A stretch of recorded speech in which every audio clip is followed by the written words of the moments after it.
Welcome to Eat Well, Travel Better, the Business of Food Travel podcast with Eric Wolf and Ashi Vale, where we help you become a better industry professional by gaining inspiration from some of the world's most successful people in the food and beverage tourism industry. With each episode, we meet these leaders and examine their secrets of success. We reveal the obstacles and challenges they have faced, along with their solutions and triumphs, and give you ideas and inspirations for many of the same business issues that you may be facing as well. And now for today's episode.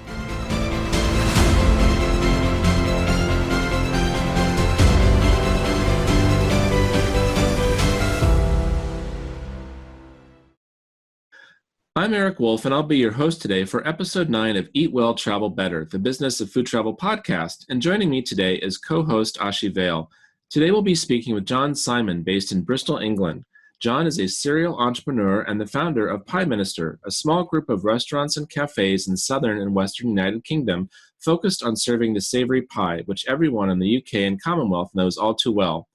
Recently, John co-founded Good 60, an online platform which brings together the best of food retailers and artisan producers, allowing people to either buy local groceries or amazing produce from across the UK and have it delivered to their door. Welcome, John. Hi, Eric. Hi, Ashi. How you doing? John, it's a pleasure to have you in the studio today. I was in Bristol a few months ago, and I ate at a Pie Minister, and I love the name. What was the inspiration for the name of Pie Minister? Well, it's a long story actually, but there's my co-founder, Tristan Hogg. He was over in Australia a long time ago, and we talked about setting up a pie company long before he went. And as he was sitting on a beach eating a famous Australian pie, apparently it sort of dawned on him like a sort of a ray of sunshine, and said, "Pie Minister, that's the name. I'll take that back, tell John, and get started." Excellent. So it was sun-induced. Was there any alcohol in the process as well?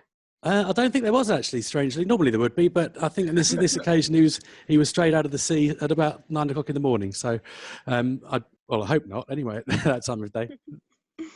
And John, what were you doing before you started Pie Minister? Well, my career started back in 1996, I think. I left university, and then I went off to become a furniture and product designer. So I worked for some big high street brands at the time and some small individual designers, which was quite exciting, all in sort of West London and East London. Mm-hmm. And then I went off and started a bar with a good friend of mine from university, which I did for 6 or 7 years, and grew it into a chain of, well, a small chain, and expanded into one other site. And then did that for another couple of years, and then sold up and moved to Bristol with Tristan and set up Pie Minister. Wow. Well, you have a similar background as I do. I was an industrial designer for about 11 years before I started a food company. It's exciting, isn't it? It certainly is. Yeah, I think that the two things are very closely linked, actually. I never thought they would be, but I think people in the design world, whether it's food or fashion or product or industrial design, they all seem to have a passion for food as well. Good people. Indeed, without a doubt. So, John, you've been doing Pie Minister now since I think it was 2003. Is that right? The year that you started it? Yeah, that's the year it was incorporated, and then we started trading right towards the end of the year. I think it was a couple of days before Christmas. They opened the doors of the first Pie Minister in Bristol, and then they went from there. We grew quite quickly, and now we're 14 years in, and lots of restaurants and lots of wholesale and all sorts of exciting things. How long was it before you opened your second outlet? That was about a year, but when we first started, we thought we'd sort of set up a chain of restaurants, but actually realised that it was quite difficult to do because we needed quite a big space to actually make the pies themselves. So we ended up wholesaling quite quickly and selling into other pubs and restaurants and that sort of thing. And just because I suppose we were quite young and quite enjoyed getting out there and having some fun with the business, we took it off to Glastonbury and other music festivals and sort of toured the country in the summer months, selling to all the hungry festival goers. Thought about opening up a second restaurant towards the end of the year. Well, all you need is a success at Glastonbury, and that's pretty much all she wrote. Well, yeah, no, it was a good year. Well, it was a funny year. I mean, like Glastonbury as most years, it poured down with rain, and the whole site got flooded. For some reason, we were up on top of a hill, so we were the only place in the whole festival where there was any grass. So everyone used to come up to our stall and sat in the grass having their lunch, and yeah, we were absolutely smashed that year. So yeah, it certainly turned a few heads and put us on the map. That worked out well. Indeed, yeah. John, would you be able to share with us a little bit about the ethos of your company? What makes Pie Minister Pie Minister? And can you also share a few of the pies that you sell? Oh, absolutely. Well, the whole sort of premise, I suppose, behind the business is that we were sort of, I suppose, back in the UK, back in sort of 2003 and before, pies had quite a poor reputation in the UK. Actually, they were filled with sort of mystery meats, and people were always a little bit wary about what you might end up in your mouth. We really went out to sort of start sourcing very, very good quality meat, high quality, free range British produce. We made lots of vegetarian pies, which you couldn't buy in the UK at the time. Yeah, so it was a real sort of step forward in terms of quality and price point as well, which I suppose that does come at a cost. So we did shift the bar quite considerably with the business.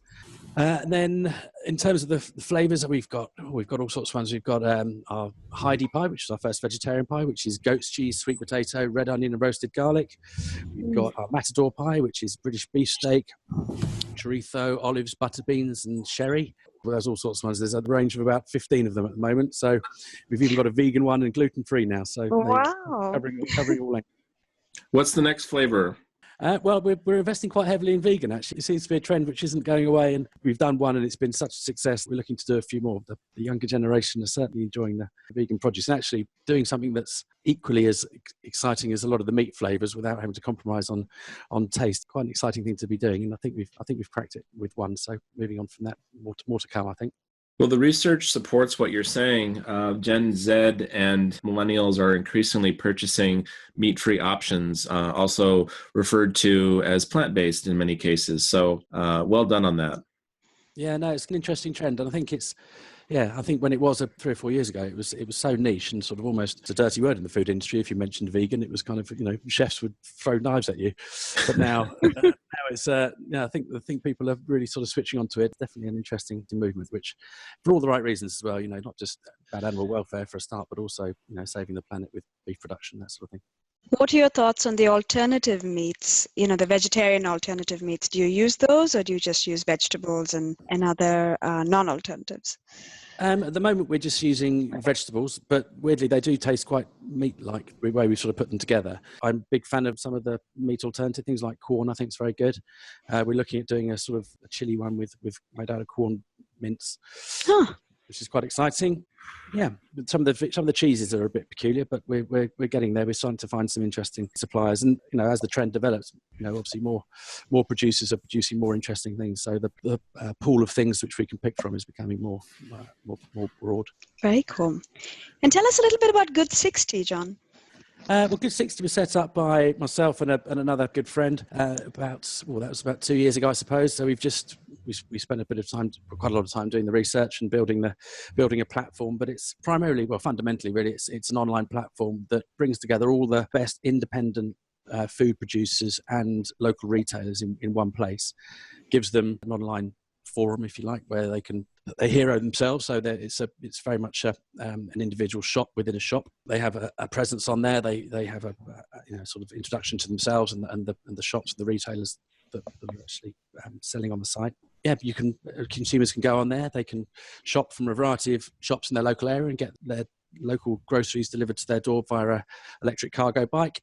Or if it's further afield in the UK, then the producers can go on there and have it delivered to their door via an overnight courier. Yeah, it's really exciting. It's really given all these sort of small independents that wouldn't otherwise have a shop, an online way to service an ever-growing demand, really. I saw the promotional video for that. It looks like it was crowdfunded. Is that right? Well, to start with, it wasn't. It was funded by myself and my business partner. But obviously, with all these things, it takes a bit of time to get momentum behind it, and for us to expand into London and to other places like that, we've needed to crowdfund, which is very interesting. Very interesting exercise. Actually, I've learned an awful lot about crowdfunding in the last 6 months, which is always good. It's good to keep learning. And you exceeded your goals with that. Can you share your secret to exceeding your goals? Is it just because John is a popular guy, or was there some other reason that you exceeded? Well, I like to think it's because John's a popular guy, but it's probably not the case. You need to go to market with a very well prepared pitch. You need to make sure it's bulletproof in terms of the investors questioning, because you need to be very, very, very well prepared that you are going to get some difficult questions, and you have to be prepared to answer them honestly and make sure that you're not trying to hide anything. Having looked at it very closely, actually, over the last few months, especially since we were on the platform and looking at other people's pitches, the ones that were successful, and including us actually, were I think were pretty sound businesses, and they had a very clear strategy, very clear direction, and they were able to answer all the questions that people threw at them. I think the ones that struggle are the ones that they aren't quite as clear and transparent in a lot of their pitching as others, and ultimately they get caught out with the questions from the crowdfunding community. These are bright people usually who want to invest in growing businesses, so they're not to be taken as fools. So you need to be very, very clear about your proposition and what it stands for. And then what's going on with Good 60 now? How many subscribers do you have? What's your growth rate? All of that good stuff. Well, we've been growing about 15 to 20% a month, which is very exciting. We're only in Bristol at the moment. We've got 60 retailers on the site, which is growing quite quickly. We've just about to launch into Bath, which is about sort of 15 miles from Bristol, another small city, but it's quite exciting. There's lots of really great producers down there and great retailers. So that's going to be in the next 6 weeks, and we've got about another 15 retailers signed up to come onto there already. So in a couple of weeks we'll hopefully get that up to 30, and then straight on into London. So yeah, it's going to be an interesting year. Now we've got a bit of funding behind us, we can really ramp things up. So I think it's going to be quite an interesting business in a year or two. Well, you've been doing this for about 15 years, being in business in the food service industry and the food industry. Clearly, you've got some experience under your belt, but you must have had some particular aha moment. What was that aha moment in business for you? Well, I suppose there's a number of things, aren't there, throughout your career which sort of stand out. I suppose my aha moment really was over the course of your career. I suppose you do sort of doubt yourself a little bit, and almost more so, I think, when things are going well, because you sort of, I suppose, a naive enthusiasm which gets you so far, and then it's lots of energy and excitement. But when that sort of initial boost of adrenaline sort of dies down really, and things seem to be going quite well, I did have a bit of a wobble really, and then you kind of get surrounded by other consultants and the like, kind of tend to migrate towards the business. I suppose what I realized then was actually, you really do need to trust your own gut instinct really, and as these people sort of tended to sort of congregate around me, I sort of realized that they were actually learning as much from me really as I was from them. And it was really that moment you sort of start to think, actually, you do really need to sort of just trust your own instinct. And actually, these people are here to advise, and you can take it or leave it, really, rather than feeling like you need to do everything they say. Because I think I've been caught out like that in the past, where you sort of blindly follow other people. Yeah, I think just having that real sort of belief in what you're doing and really how far you've come, and understanding that is what gives the essence of the business, and that's what really gets people going. Why you should really get behind your own thoughts really. How old were you when that aha moment happened? I think it was quite early on in Prime Minister actually, because we did get some really big momentum behind the business when we first started, and we had lots of people sort of surrounding us, and sort of lawyers and bankers and all sorts of people all kind of wanting a piece of the action, and lots of people sort of trying to advise really. And we did take some advice, and it wasn't great at certain points in the sort of history of the business. Yeah, and I think after a while you start to question really what you're doing and why you're doing it, and whether you should be following everyone's advice or following your own heart really. Speaking about the early days, John, can you share with us a major challenge or a success in your career, and if it were a challenge, how you overcame it? The biggest challenges were really early on in the career actually, when it's, like anything, it's quite easy to have an idea. It's quite easy to sit there in a bar with your friends and talk these things through and kind of get all fired up, and then when you sort of go back into the cold light of day and you start planning, it's all quite exciting. Now I used to do that a lot really, and had lots of ideas, and even at university I was doing very sort of small businesses, and sort of every holiday I'd set up a little business of some sort and go and do someone's gardening or set up a little car cleaning business or something like that. Actually, when after I left university and I decided I wanted to set up properly and do something quite substantial and open a bar was one of them, I realised that quite quickly that I needed quite a bit of cash to do it. And obviously, being a 22-year-old or 23-year-old, whatever it was, it was quite a tricky thing to actually get any funding, especially from the banks, with no real proven track record. So yeah, raising money was a big challenge. So I took a slightly unconventional approach and went off and started applying to TV game shows, which actually worked out quite well. I managed to get onto a national TV show, and that was how I raised the money to get my first business off the ground. It wasn't a huge amount of money; it was only £10,000 at the time, but it was enough to an overdraft facility and a business partner to get things moving. That is hilarious. What kind of a TV show was it? It was, God, I dig it out, whatever you do. It's quite embarrassing. It was, we were being chased around the country by people with cameras, and we had to make a video diary of it at the same time. And I think there's a show on at the moment which is quite similar called Hunted. I don't know if it's over in Canada, but it's in the UK. But it's a kind of, like you're an escaped prisoner really, and you've got to go on the run for 2 or 3 weeks and not be evade capture. So it was all very exciting. I did get a bit paranoid. It took me a couple of days to come out of character once we'd finished, because I spent 2 weeks under a bridge pretty much. Wow. I went into deep cover. John, you've been in business for well over 15 years now. Do you see any kind of concern in the food and beverage tourism industry?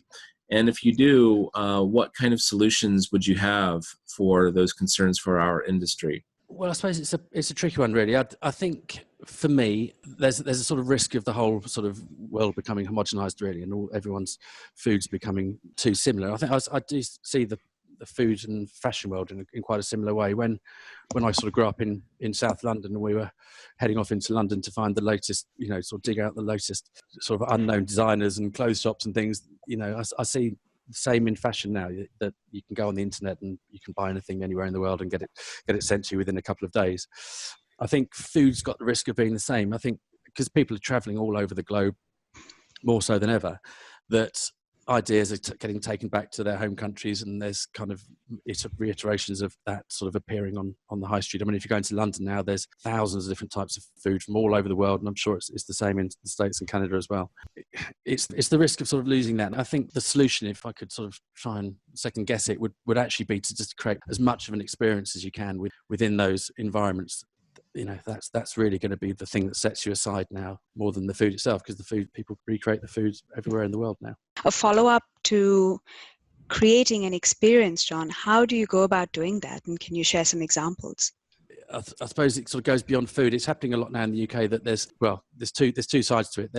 You need to be a bit careful, otherwise you end up with sort of great big themed restaurants, which in their own way can be exciting. I think it depends how much they turn into crazy things. But I think if there's an authenticity, I mean, if you go down to, there's a crab restaurant which I stumbled across about 2 or 3 years ago down in Devon on the south coast, which if you go down there and you literally getting the fishermen dragging the crab out of the sea, and then they're kind of literally taking it up into the restaurant and cooking it in front of you, that's an experience you can't really recreate Mm-hmm. everywhere in the world. So you can eat crab in lots of places in the world, but you're very unlikely to see the fisherman pull it out of his net and walk it up to the restaurant where it gets cooked in front of you. So not every restaurant's going to have the ability to do that, but they can create their own theatre, I suppose, which is unique to them.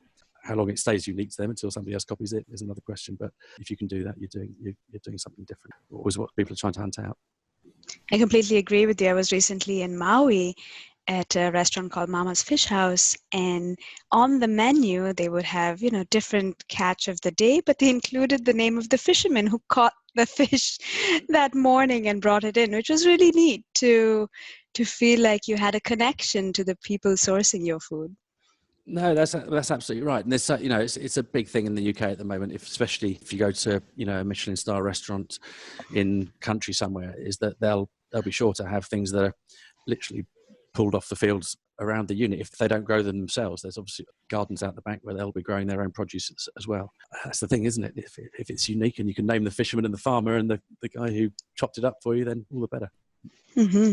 John, I think you've hit the nail on the head when you say that it's really the experience that makes the difference.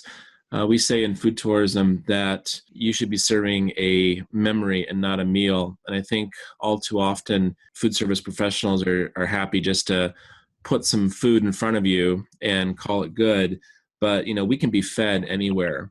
And it's the experience that starts from the first impression as you're walking up to the establishment, the greeting, the seating at the table, what's on the menu, whether menu messaging is used, and so on, that gives you the impression of the kind of place you want to go back to. Is it the kind of place that you want to tell your friends and family about? Absolutely. We're catching up here in the UK in terms of customer service and things, but the staff and the guys that you've got working in the restaurants and the culture that you create within there is so vitally important to really to the success of the venue. And I think that is got to be the starting point behind any restaurant business, really, is just making sure you've got the right crew. The food is almost secondary. If you're talking about a burger restaurant and that sort of thing, there's very little that can tell them apart, really. If you get a good quality burger in London or New York, they're not going to be a million miles apart, but the venue and the staff might be miles apart, which makes the experience count. You've had a long career in food now, John, but if you could go back and give yourself a single piece of advice to a younger version of you, what would you tell yourself? I'd probably cook more. I did cook a lot as a child, but not as much as I probably should have done. My parents were quite good cooks. I think I definitely would have done a bit more of that. I would definitely have pursued sport more. I did a lot of sport as a kid, and then frustratingly I sort of broke my leg when I was about 16, showing off some girls in the park. Unfortunately, I used to play quite a lot of soccer and never took it up again after that, because I missed a season and I thought I didn't want to play if I wasn't going to be in the first team and all the rest of it, which I've regretted ever since, actually. So I think, cook more and continue team sports rather than now having to sort of go and do things like play squash, which is all very fun, but it's not quite the same as a game of football.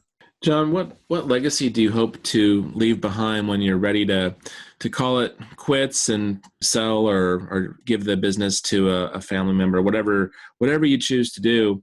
What kind of legacy do you want to be known for? I mean, I'd be thrilled to bits if Prime Minister goes on to become an international brand, and in the process manages to retain the integrity of really all the things that made it successful in the first place. Really be honest about the provenance, honest about the food which we make there. I think it does have potential to do that. There's definitely a uniqueness to Prime Minister that still rings true, and you can't see it anywhere else in the world really, other than what we do.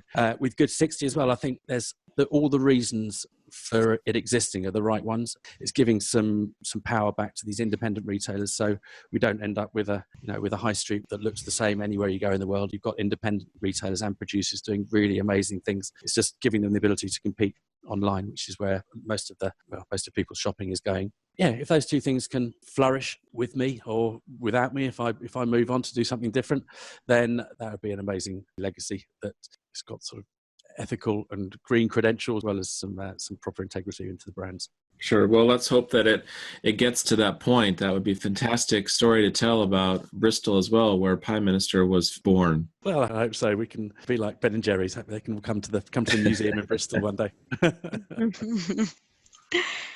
John, do you have a quote you can share with us? Something that has applied in your life, or something that you really believe in? If you were to ask somebody else, I think, because I've managed quite a few people.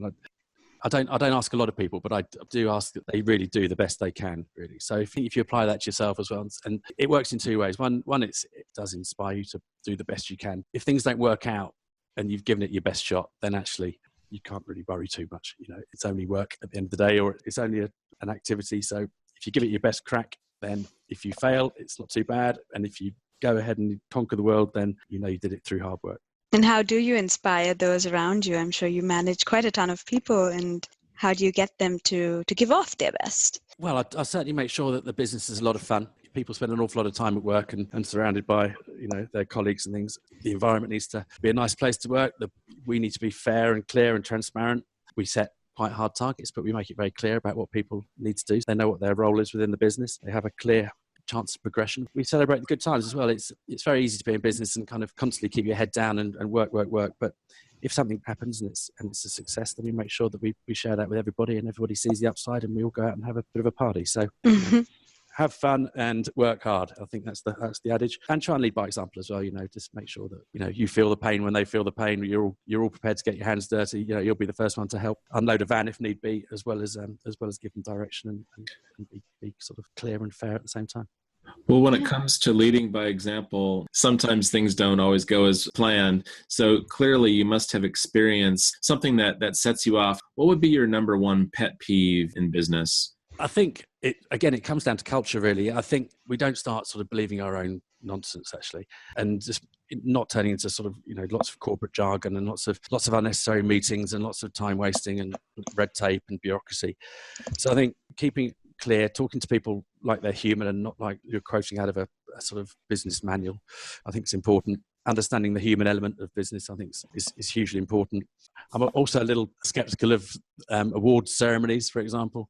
There's a lot of that in our business, lots of food awards, and they're not usually food awards. They're usually dressed up as food awards by law firms or accountancy firms by way of sort of trying to pitch business to you, which I find a little bit irksome.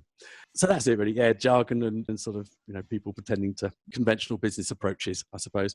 Well, you talked about the human element, and I think that's really more important than ever, especially in the era of the internet, where it's very easy to hide behind the veil of email. You're posting something on social media, but you don't realize that there's 300 faces that are going to be looking at what you're saying. You really can distance yourself from what you say now, and I think the art of speaking to a human is going the way of the dinosaur in some respects, which is a shame. No, I agree. I say it all the time to the people that I work with, is that if you need to get something done and if you need an unusual approach these days, pick up the phone and speak to somebody, and you'll be surprised suddenly when people are talking, then they become much more helpful, and actually you can cut out an awful lot of time just by having a conversation in the traditional sense. You're right. It's like that scene out of WALL-E, isn't it? The animation when they suddenly fall off their chairs and away from their screens and they start talking to each other. It feels a bit like that. We like to ask our guests about some of the books they're reading and books that they love. Do you have a current favorite book, John? I've been recently reading Tools of the Titans by Tim Ferriss. I'm not sure if you're familiar with him. He also does a very interesting podcast. I think he's got it. Well, the books are very interesting. Read lots of interesting insight from some high performers in business and sport, which is good to read. When I was a kid, I was always very inspired by a book called What Do People Do All Day, which I bought for my children as well, actually, not so long ago, which was a lovely illustrated book of lots of people scurrying around and, in all different walks of life. Gives you an insight into the rest of the world. Sounds neat. And would you be able to share a favorite food travel memory? There's a lot, actually, and most of them aren't travelling that far from me, though, really. A lot of them are sort of based around Devon and Cornwall, where I've used to go on holiday quite a bit when I was sort of out of university and couldn't afford a plane fare. I suppose the one that really sticks out for me is, well, two, actually. There's the one I just told you about, which is the Crab Shack down in Dartmouth, which was an incredible place. If you ever stumble across it, you'll have to find it, though, because it's not in any guidebooks. I remember cooking some scallops on a camping stove once overlooking Croyd Bay, which was a beautiful, beautiful part of the Devon coast, with my girlfriend at the time.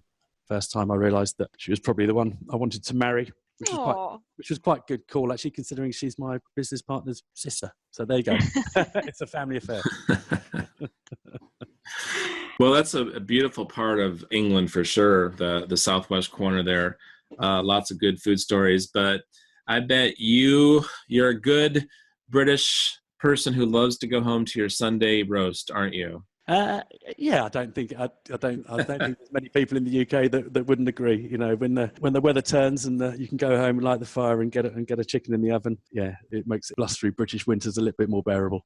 It's kind of like having an American Thanksgiving meal, but on a weekly basis. That's a lot of food and a lot of work, John. It's actually not that difficult. I think it's definitely a stripped back version. It's not like a kind of Christmas turkey or whatever. So we had one this weekend, actually, with some friends of mine. It was very pleasant. What does it consist of, John? An English, well, usually it's either a chicken or a piece of beef or a leg of lamb or something. Then it's just some roast potatoes and some veg of some sort, a bit of gravy and a nice bottle of wine. And that's pretty much it. Pretty easy stuff. Chuck it in the oven and go and sit in front of the fire for a couple of hours while it cooks. Sounds hearty and delicious. No parsnips? Oh, parsnips, yeah, they'll go into the root vegetables. Yeah, they're all important. Nice.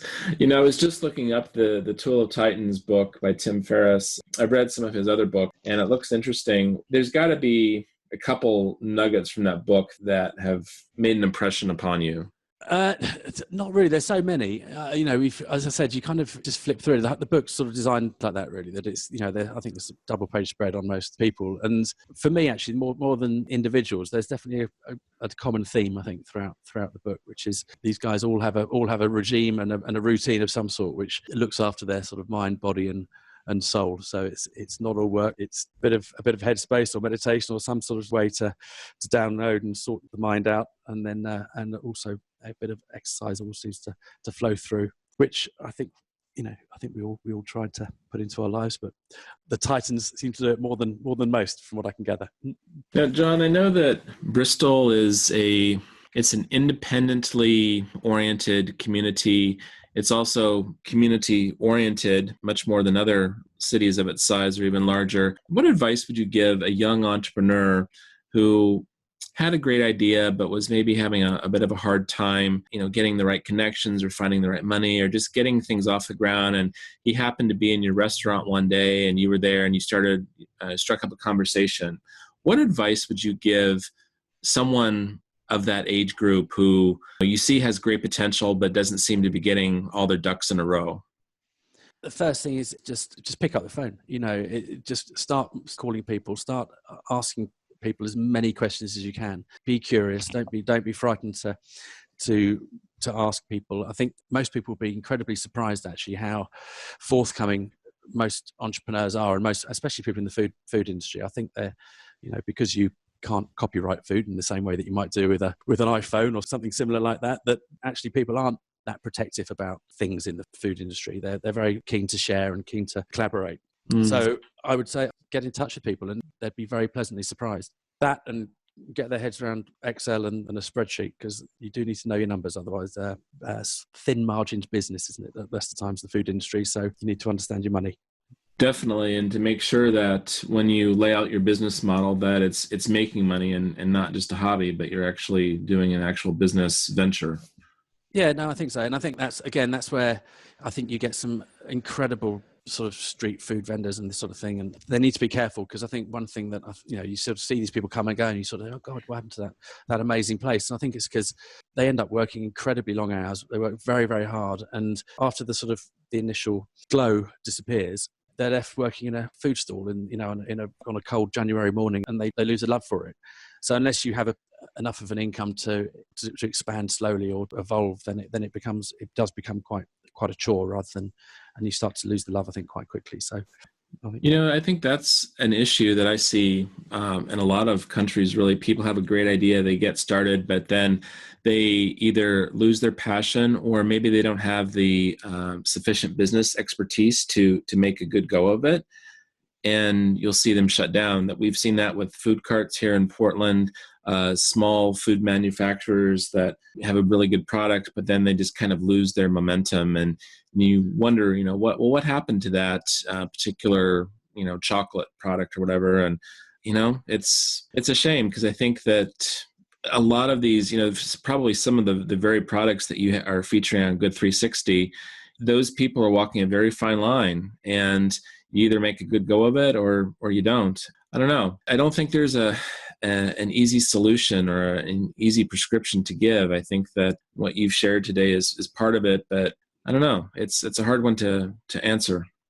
I think it's about cash, actually. I know it sounds harsh, but you've either got the cash to grow the business, which is exciting, and that keeps the energy levels up. Not everybody wants to grow, so if you're not going to grow, then you need to innovate and evolve and find interest that way. If your margins are very tight and you haven't got time or the energy to go home after a long day selling your produce, to go home and develop new things, then I think it just gets boring, actually, for the people that are involved, and people just end up losing the love for it, and then the quality tends to drop because their enthusiasm drops, and then they just leave and do something different, which is a shame, really. And if you do have cash, you have to watch out for those vultures who are hovering, who want to consult and advise you. well, exactly. They're not all bad. They do get that. I'm sorry, I hope I haven't painted a horrible picture of consultants and advisors, but I think they do tend to hover around wanting their payday.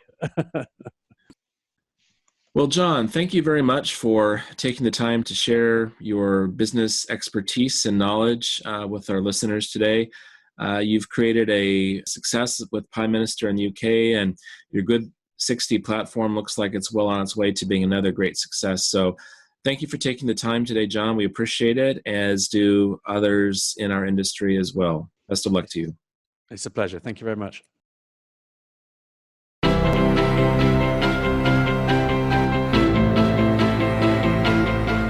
That's all for this episode of Eat Well, Travel Better, the business of food travel, produced by the World Food Travel Association. Join us next time where we learn from some of the world's most successful people in the food and beverage tourism industry. We'll meet these leaders and examine their secrets of success. We reveal the obstacles and challenges they have faced, along with their solutions and triumphs, and give you ideas and inspirations for many of the same business issues that you may be facing as well. Thank you for joining us today, and until next time, eat well and travel better.